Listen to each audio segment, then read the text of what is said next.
change one life, you change the world entire. One life.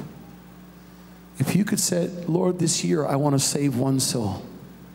This year I want to disciple one person. This year I want to adopt one child, one of our slum school kids. For $9 a month, you can adopt a slum school kid. Can you believe that?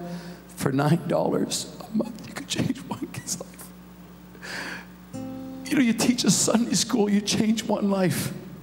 If you set as a goal in your heart, Lord, let me change, let me help one person this year. And if all, maybe there's 1,200 people tonight, if all 1,200 of us say, and how many more watching over the internet say, I want to change at least one life this year, what will happen? What will happen to this city if we just decided to change one life each?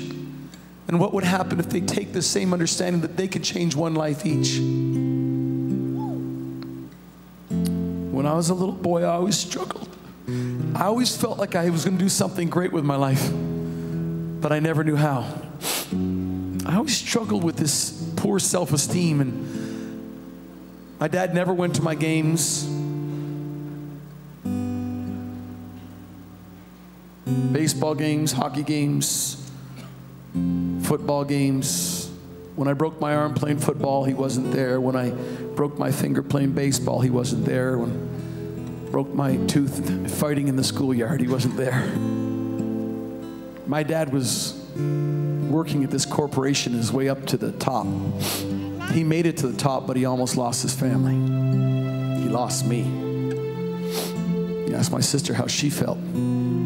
Lost her.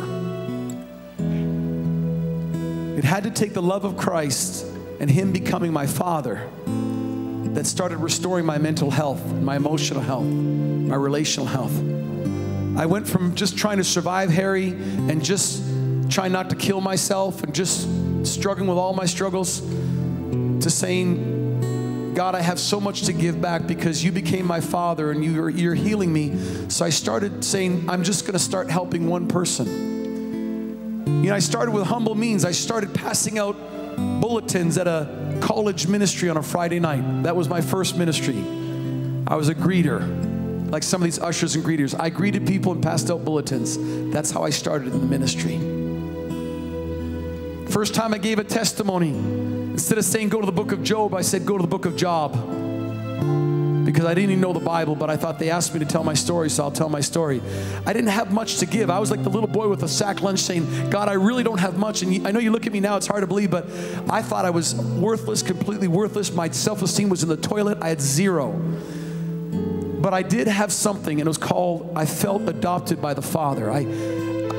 Something started happening inside of me, and I started realizing that God did love me and had a wonderful plan for my life. And there's some days I doubted it, but most days I started embracing it. As I started embracing it, I started saying, maybe I can just start changing one life at a time. You change one life, you change the world entire.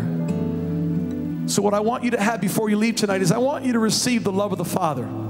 I've asked my staff to get ready and pray for you and anoint you with oil, because that's what we did as a family. Only one time a year did I actually believe my dad loved me. And that was on New Year's Day when we get the Father's blessing. And after years, it would stop. It stopped for many, many years. But I want to just give you a gift tonight, and it's the Father's blessing, the Father's affirmation, the Father's love.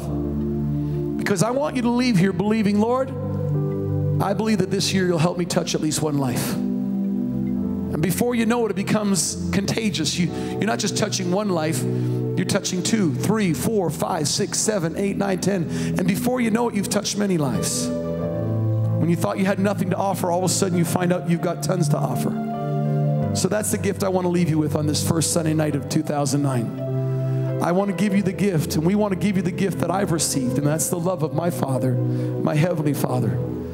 My earthly father, I never knew I had it. But tonight you can know that you've got the Heavenly Father's.